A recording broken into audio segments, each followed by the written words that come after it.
Alhamdulillah nahmaduhu wa nasta'inuhu wa nastaghfiruh wa na'udzu billahi min shururi anfusina min sayyiati a'malina man yahdihillahu fala mudhillalah wa man yudlil fala hadiyalah asyhadu an la ilaha illallah wahdahu la syarikalah wa asyhadu anna muhammadan abduhu wa rasuluhu alladzi la nabiyya wa la rasula ba'dah. Allahumma shalli wa sallim wa barik ala Muhammad wa ala alihi wa sahbihi wa man tabi'ahum bi ihsan, amma ba'd.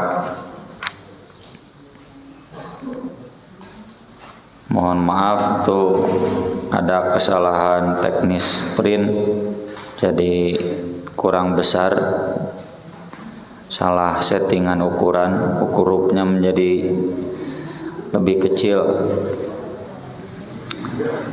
Babul hijrati wa qauli Rasulillah sallallahu alaihi wasallam la yahillu lirajulin an yahjura akhahu fawqa thalathi layalin. Bab tentang hijrah dan sabda Nabi sallallahu alaihi wasallam, tidak halal bagi seseorang memalingkan muka dari saudaranya lebih dari 3 hari. Artinya hijrah yang dimaksud di dalam judul ini hijrah yang haram. Hijrah yang haram itu hijrah dalam bentuk memalingkan muka dari saudara seagama lebih dari 3 hari. Hijrah itu arti asalnya menjauhi. Kalau menjauhi tempat seperti dari Makkah kemudian pindah ke Madinah, itu hijrah yang wajib pada zaman itu. Tapi kalau sekarang mah tidak wajib. Hijrah pindah tempat itu berlaku bagi siapapun yang dipaksa untuk melakukan maksiat dan tidak bisa melawan, maka dia wajib hijrah. Ya, meskipun syariat hijrah dari Makkah ke Madinah sudah tidak berlaku, tapi syariatnya secara umum masih berlaku dalam situasi dan kondisi yang sama dengan dari Makkah ke Madinah dulu. Termasuk masih berlaku bagi orang yang akan tobat. Dia akan tobat dari satu perbuatan maksiat, maka salah satu syaratnya adalah hijrah, pindah dari tempat yang banyak maksiat ke tempat yang tidak ada kemaksiatan. Yang kedua, ada hijrah itu hijrah amal. Hijrah amal ini hijrah meninggalkan perbuatan maksiat. Dulu masih senang berinteraksi dengan riba, tapi sekarang sudah tidak berinteraksi dengan riba. Itu hijrah. Tempatnya angger di situ Aksan, tapi amalnya sudah hijrah. Dulu Ibu Presiden tidak mau dijilbab, sekarang alhamdulillah Ibu Presiden sudah mau dijilbab. Nah, Ibu Presiden teh hijrah. Mudah-mudahannya doakeun ku sararea sing istiqomah, sing kiat. Kemudian, nah ini yang ketiga, ada hijrah yang haram. Hijrah yang haram itu adalah hijrah dalam bentuk memalingkan muka. Lebih jelasnya dibuka dulu halaman 2 yang nomor 6077. Hadisnya dari Abu Ayyub Al-Ansori radhiyallahu an, anna Rasulullah sallallahu alaihi wasallam maqal la yahillu lirajulin, tidak halal bagi seseorang an yahjuru akhahu.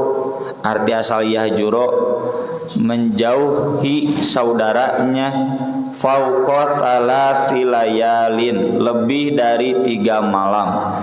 3 malam dalam konsep Islam 3 hari. Ya, istilahnya kan malam heula. Siga urang taraweh heula terus saum. Jadi hitungnya dari malam. Yaltaqiyani, keduanya bertemu. Fayu'ridu hadza wa yu'ridu hadza, yang satu berpaling, yang satunya juga berpaling. Nah eta hijrah nu haram teh. Makanya saya terjemahkan dengan memalingkan muka. Ketemu mah ngan ngahaja we, bapak tenanya ke bapak yang itu juga tenanya ke bapak sarwana tadoraka nu kieu teh. Hanya dihalalkan 3 hari. 3 hari teh cenah gimana kata Imam An-Nawawi? Kalau mulai marahnya dari duhur hari Selasa, berarti sampai duhur lagi. Selasa, Rabu, Kamis, ta Jumaah mah geus kudu panggih mengucapkan salam. Makanya kata Nabi, wa khairuhuma alladzi yabda'u bis salam.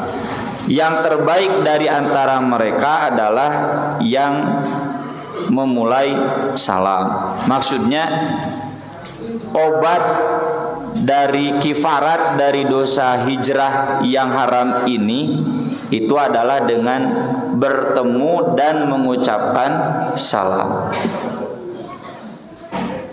Salam itu kan mendoakan keselamatan. Ini menggambarkan hati yang tulus. Kita betul-betul ingin orang yang kita salami itu dia selamat. Jadi artinya kudu dibersihkan hati. Jangan ada lagi dendam, benci, tidak senang dia sukses, tidak senang dia maju, tidak senang dia kaya, ari aing miskin gitu. Harus dibersihkan itu. Meski para ulama menjelaskan bagaimana kalau salamnya hanya formalitas, ya mending dibanding tidak. Ya. Jadi kalau misalkan karena takut dengan hadis ini, ya maka kemudian bertemu salam, tapi udah begitu parhare deui we gitu. Ya, tidak ada saling membantu, saling menyelamatkan. Ya. Maka kata para ulama dosa hijrahnya, hijrah yang tadi ya yang haram itu sudah selamat. Tapi kalau misalkan masih ada sifat tidak mau saling membantu, tak eta dorakana di dinya. Asal jelas ya, setiap kali bertemu mengucapkan salam. Jadi hari hijrah mah ieu panggih wae oge tidak mau mengucapkan salam itu dosa.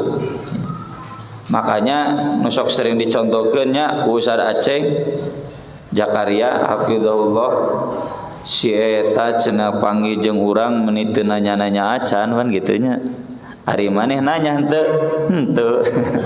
Ta eta hijrah teh nu kitu. Ya. Boleh hanya 3 hari 3 malam kata para ulama. Kenapa? Karena Allah sudah menciptakan sifat marah. Jadi kalau kita ada marah ke seseorang normal, dan memang itu mah ciptaan ti Allah. Cuma normalnya 3 hari. Lebih dari 3 hari, komode 3 bulan, 3 tahun, 30 tahun, wah doraka haram. Ya. Hadis-hadis tentang ampunan dosa, kata Nabi SAW, Allah akan mengampuni semua dosa kecuali 2 orang yang masih bermusuhan. Jadi Pak Bu, urang teh pilihan geus tong aya. Jangan si ituna ngamusuhan ka abdi nya urang ulah gitu. Daripada ayeuna dosa kita tidak pernah diampuni. Atau di hadis yang lain, salat orang yang tidak akan diterima salatnya. Kahiji kan imam anu makmumna teu ridho diimaman ku imam eta. Tentu ridho dan tidak ridhonya bukan masalah subjektifnya. Wah, cenah naon di imaman ku pagit misalkan naon boga hutang ka abdi. Eta mah subjektif tama. Yang dimaksud man amma qauman wa hum lahu karihun, karena makmumnya tahu dia tidak layak jadi imam. Pan ieu dalil Nurul Huda pamumum jadi imam teh. Bisi salatna teu ditarima cenah gitu. Jadi berat memang kita jadi imam padahal kita tidak layak. Ya. Nya Pak ari teh aya deui mah tuh biar aku mau salat berjamaah. Boleh itu mah insyaallah tarido lah ya. Kecuali itu tadi. Jadi dia enggak layak jadi imam tapi memaksakeun hayang jadi imam. Ya ini terutama bapak-bapak umat ulah Pak daripada salat diterima. Yang kedua kan kata Nabi, dua orang bersaudara yang bermusuhan salatna mau diterima. Nya mau diterima kumaha tuh? Ongko ngadoa assalamu alaina wa ala ibadillahis sholihin. Gening teu daek panggih-panggih acan salam. Bullshit kan merencek malaikat wadul cuman gitu. Dina tiap doa yang dibaca itu enggak akan diterima. Maka dari itu saya tulis di catatan kaki nomor 5. La yahillu lil mu'minin an yahjura mu'minan fawqa thalathin. Tidak halal bagi seorang mukmin memalingkan muka dari mukmin lainnya lebih dari 3 hari. Fa in marat bihi thalathun, jika sudah lewat 3 hari. Tadi ya contohnya Salasa berarti Jumaah tah geus Jumatan itu sudah haram. Fal yalqahu, dia harus menemuinya. Fal yusallim alaihi, harus mengucapkan salam kepada dia. Meskipun mungkin orang temannya itu terumasa da si eta nawe baper. Teu kaok lihat ada sesuatu yang tidak disenangi dari saudara si agamanya, nyeri hati embung nanya, padahal itu mah teu naon gitu, mungkin saja begitu. Jadi itu mah biasa, cuma dia dalam hati sudah memendam rasa sudi aing panggil jeung si eta tah gitu. Itu harus kifaratnya itu datang temui salam. Fa in radda alaihi salam, jika temannya itu membalas salam, faqadistaraka fil ajri, maka dua-duanya sudah dapat pahala, sudah bebas dari dosa. Wa in lam yarudda alaihi, dan jika dia tidak menjawab salam, ya si A udah sadar nih hadis doraka leuwih ti 3 poe, maka sudah lewat 3 hari dia datang, assalamualaikum, punten abdi seueur kalepatan. Wah, waduh maneh mah nyebut salam teh di dieu lah gitu. Maka kata Nabi faqad ba'a bil itsmi, maka yang tidak mau menjawab salam itu dosa. Wa kharajal musallimu minal hijrah, dan yang salam sudah bebas dari dosa hijrah. Nah ini Pak Bu yang disebut di dalam Al-Quran, wa ibadur rahmanil ladzina yamshuna 'alal ardi hauna wa idza khatabahumul jahiluna qalu salama. Coba baca tafsirnya. Orang-orang yang mudah memaafkan. Yang kedua, orang-orang yang kalaupun dihina, diperlakukan dengan jelek, dia tetap mengucapkan salam, tetap baik, bahkan mendoakan keselamatan, kebaikan buat orang itu, yang nanti kemudian malaikat mencatatnya la bal walaka, la bal wa alaika. Jadi kalau kita sudah salam mendoakan yang terbaik buat saudara kita, tadi dia nya ibadur rahman teh hamba-hamba yang penuh dengan rahmat. Ieu mah kaitanna sejauh mana kita masih punya rahmat dalam hati. Urang boga keneh kanyaah henteu dinu hate. Kalau kita masih punya rasa sayang dalam hati, tulus mendoakan, tulus salam, tapi khotobahumul jahilun, orang-orang bodoh memperlakukannya dengan menyakitkan hati. Qalu salama, kata malaikat, la bal walak, tidak, ini untuk kamu, keselamatan, doa ini untuk kamu yang mendoakan. Itu yang membalas jelek, wah sia waduk maneh sumpah, sumpah serapah keluar. Cek malaikat, la bal wa alaika, tidak, justru itu buat kamu, laknat itu buat kamu. Tuh Pak, jadi nggak ada ruginya, Bu ya, nggak ada ruginya. Kita mendoakan orang lain yang memusuhi kita, kita salam kepada orang lain yang memusuhi kita, nggak ada ruginya. Untungnya buat kita dorakana ngerjam syaitan daripada ayeuna urang saruana. Urang keke itu kekemung. Dua-duanya rugi, dua-duanya dapat dosa, dua-duanya sholatna mau diterima, doana mau diterima, wah rugi. Jadi nggak ada pilihan buat kita selain membuka secercah rahmat dalam hati. Nabi SAW kan ketika meninggal cucunya menangisnya tapi nggak bersuara, berlinang air mata. Lalu kata sahabat Nabi, kenapa menangis? Kan nggak boleh menangis. Kata Nabi, innallaha la yu'adzibu bihadza walakin yu'adzibu bihadza wa hadza. Nabi tidak menyiksa, Allah tidak menyiksa karena tangisan air mata. Allah menyiksa itu karena ini nih ngajerit, aduh ma bapak, taetan ngametak dorakan. Dan ini, wah segala ditenggul. Lalu kata Nabi, innama yarhamullahu min ibadihi ruhama. Sungguh Allah memberi rahmat kepada hamba-hambanya yang masih ada rasa sayang. Tuh, jadi rahmat yang kita terima itu tergantung sejauh mana kita mampu menyayangi orang lain. Rahmat kan ampunan dosa, rahmat kan pahala.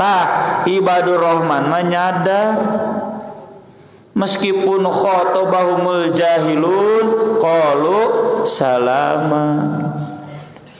Dipitnah, dikukumah, digogoreng, dihina, nggak ada keinginan membalas. Ngadoakeun kayak Nabi SAW dihina, dibaledogan, diusir, pernah terucap laknat dari Nabi? Mendoakan semoga lahir dari keturunan mereka generasi yang kemudian menyembah Allah. Itu kan gitu.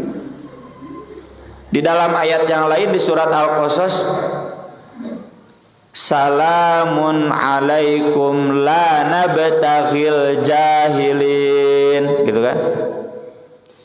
Semoga keselamatan untuk kalian. Kami tidak akan berurusan dengan orang-orang yang bodoh. Ngantong disebutkan eta nama pasti nyeri hati. Maksud la taghil jahilin tuh, kami tidak akan hitung-hitungan, kami tidak akan baper, membahasa budak ayeuna.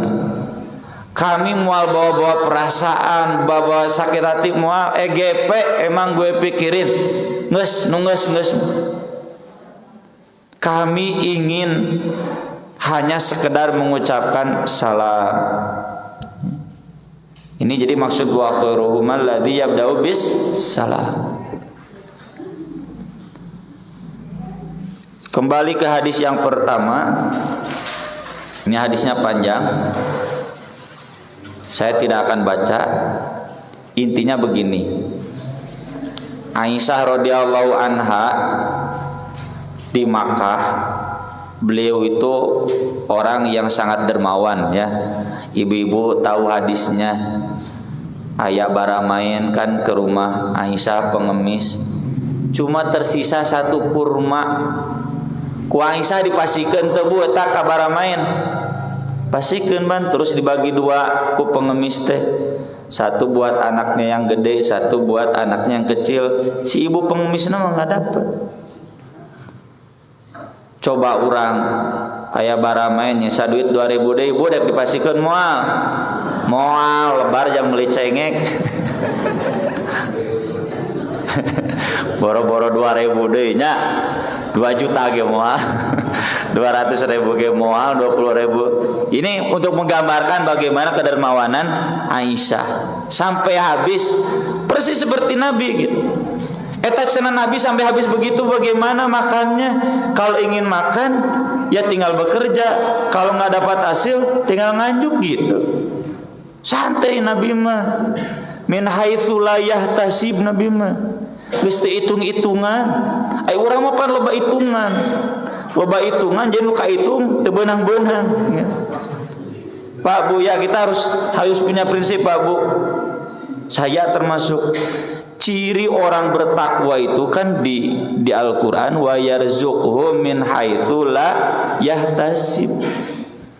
Allah memberi rizki kepada dia dari arah yang dia tidak hitung, karena memang dia nggak pernah menghitung-hitung. Ai urang mah nu dihitung oge hese beunang dan ngitung wae.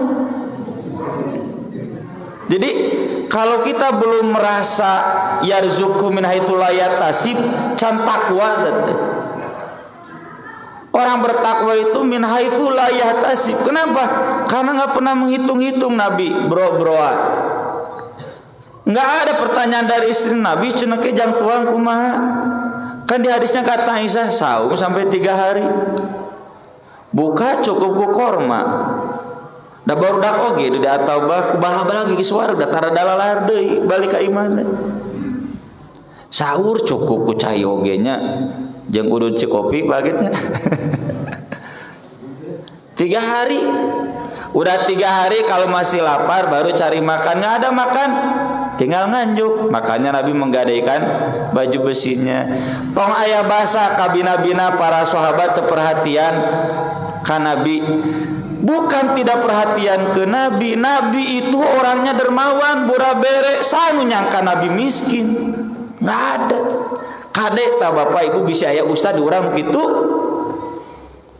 Wah cendak ustad burabere we. Ustad mah buraberean beun kabea. Dek mereka ustad mah sok we. Moal ditolak. Cak ustad mah burabere, ustad lagi berehan. Ieu cenah Pak Haji mah berehan. Kadek nya. Dek mere masuk we teu sok loba ningali cenah ustad ge cenah Pak Haji merena sakitu cenah urang sok we dek mere mah teu ditarima. Karena begitu, jadi udah nggak hitungan. Ai urang mah pan jamaah malau wa'ad dada geus dikumpul tuluy dihitung. Bo pan kitu teh kumaha? Kalla la yumbadzanna fil hutama pinarakaeun gitu teh. Da pasti ka dituna pedit. Diajarkeun baheula al-bakhilu aduwullah. Nah, Aisyah ini dermawan. Beliau itu sampai menjual aset-asetnya. Tanah Makkah teh Pak Bu, ini bendoknya dan Abdullah bin Zubair. Abdullah bin Zubair itu anaknya Asma, putra Zubair bin Al-Awwam. Asma kan kakaknya Aisyah. Jadi Abdullah bin Zubair teh aloknya keponakan Aisyah. Beliau gubernur dan pernah jadi khalifah di Makkah selama 11 tahun. 9 tahun ya. Nah ketika jadi khalifah, Abdullah bin Zubair itu bikin kebijakan tanah Makkah itu tanah eksklusif, nggak boleh dimiliki oleh sembarang orang, harus orang-orang tertentu yang siap menjaga kesucian. Buat wanti atau cenah aku larang atau mau dibere-bere deui. Tapi dah gak sempat ngomong ke Aisyah kan, cuma baru niatan. Tapi kemudian omongan ini sampai ke Aisyah. Aisyah sakit hati, eta boga Allah abung jadi pejabat kurang ajar cenah gitu. Ya teh Pak Suudon ya. Abdullah bin Zubair dengan ijtihadnya menilai Aisyah salah. Aisyah salah naon ya. Saya kan mensodakohkan teu dikukumaha biar aku cenah sodakoh teu meunang abung jadi pejabat gitu Pak Bu. Ini pelajaran kadang di antara dua orang mulia, dua orang solih nu ngaranna bentrok paham ya wae. Maka kemudian keduanya datang, salam, boleh kami masuk? Boleh. Yang kedua ini kami semuanya silakan. Teu apaleun Aisyah di belakangnya ada Abdullah bin Zubair. Pas masuk, kemudian Abdullah bin Zubair langsung masuk ke balik hijab. Kan istri Nabi kalau berkomunikasi dengan selain Nabi atau selain keluarganya harus dibalik tirai. Mana nama di tukangan pantau gitu, tukangan hordeng. Ayah Abdullah bin Zubair mapan keluarganya langsung masuk ke dalam, langsung memeluk Aisyah, langsung menangis. Aisyah masih terdiam, tuh ngajawab lagi sumpah geus nadar moal najan ceurik oge cenah gitu. Jadi ini menggambarkan Pak Buya, normal lah di satu sisi manusiawi, terutama ibu-ibu yang perasaannya peka. Mun geus nyeri hati teh bilang begini, di satu sisi manusiawi meski tentu tidak bisa dibenarkan. Lalu yang dua ini Abdurrahman dan Al-Miswar bin Makhromah mengingatkan Aisyah, kan Anda tahu sabda Nabi lebih dari 3 hari dosa, ini apalagi berbulan-bulan. Kemudian terus gitu sampai Aisyah pun menangis. Kenapa? Karena teringat nazar. Jadi sudah diingatkan, saya sudah bernazar. Iya kan nadarnya nadar maksiat. Kalau nadar maksiat, janji maksiat itu wajib dibatalkan. Siga Nabi sumpah moal makan deui makanan yang terbuat dari madu.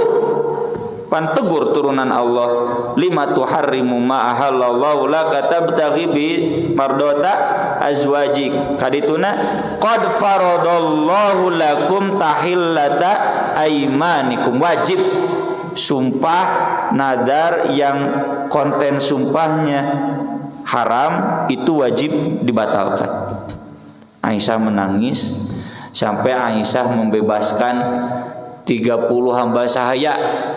Dikasih lagi ku Abdullah bin Zubair teh 10 dibebaskeun deui jadi 40. Yuk, padahal kiparat nazar itu cukup membebaskan seorang hamba sahaya. Tapi kenapa Aisyah sampai membebaskan 30 hamba sahaya? Ya, sesudah itu dikasih lagi 10 ku Abdullah bin Zubair, ku Aisyah dibebaskeun deui, dimerdekakan lagi. Aisyah kalau ingat hadis ini beliau sering menangis. Menangisnya apa?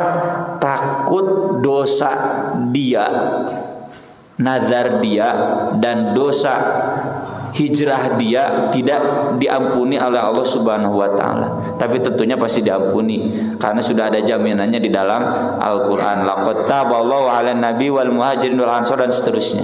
Ya. Nah, pelajaran dari hadis ini, Bapak-bapak, Ibu-ibu sekalian, menunjukkan bahwa hijrah itu rentan di antara kita, bahkan termasuk sesama orang solih. Ya, orang solih pun tidak luput dari akhlak buruk hijrah, terlepas apa argumentasinya. Di satu perspektif kita tidak bisa menyalahkan Ibnu Zubair, ya, yang kebijakannya merasa disepelekan oleh Aisyah. Di satu sisi kita juga nggak bisa menyalahkan Aisyah karena memang sodako. Cuma, nah ini gitu Pak Bu. Ya. Jadi kalau kita punten melihat ya jamaah Al-Furqan si bapak ieu misalkan yang jamaah atau si bapak itu meniti akur, orang tetap husnudon. Meskipun tadi doraka we hanger gitu. Meskipun di satu sisi Ibnu Zubair tidak salah dengan ijtihadnya, Aisyah tidak salah dengan ijtihadnya, cuma bentrok ijtihadnya jadi saling sakit hati. Dan sakit hatinya kemudian membawa pada hijrah, doraka anger gitu. Meskipun dasar keduanya ijtihad yang kuat. So kedaina orang menyikapi orang konflik, dan pasti ngerasa benar dua anak oge. Dengan ijtihadnya, orang wae nu jadi penengah pasti bingung, kumaha ieu teh gitu. Cuma sudahlah, ini harus seperti Ibnu Zubair dan Aisyah, yang lalu biarlah berlalu. Geus tinggal nama kaharep nu kieu teh haram. Ya, jadi seandainya kita mengalami naudzubillah min dzalik ya, sebagai sesama jamaah pengajian, ahli ngaji, kita ingat lebih dari 3 hari haram, sok salah.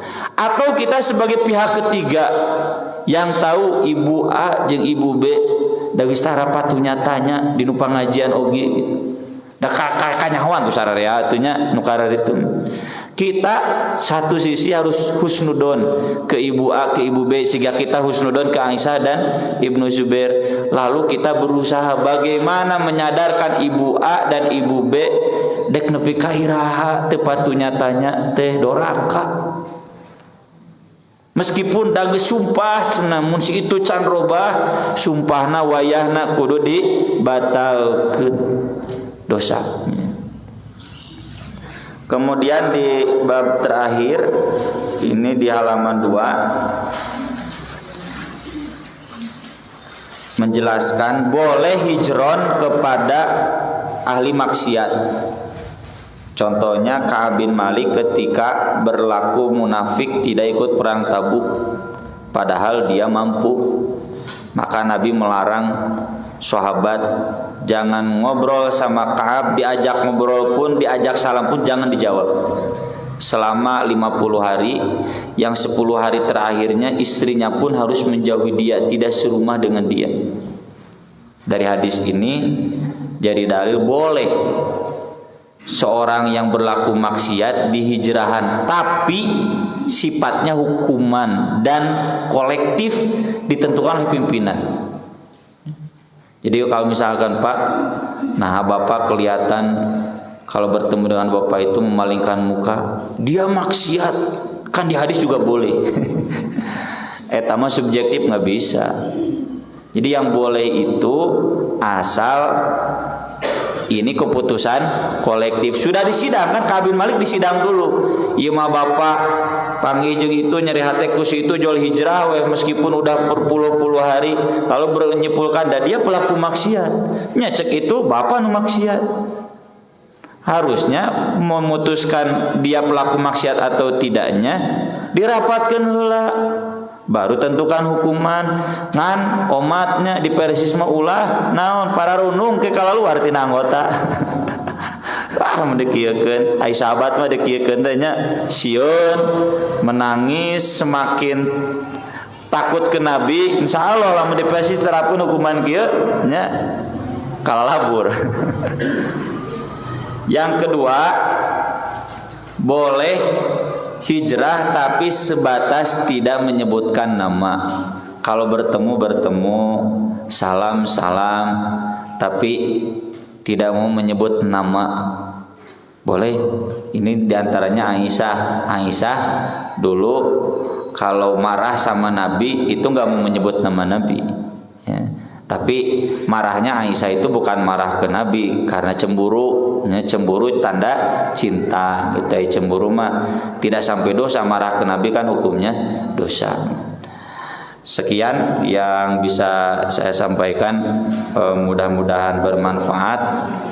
Sebelum ditutup, mohon izin kepada Bapak dan Ibu, saya pribadi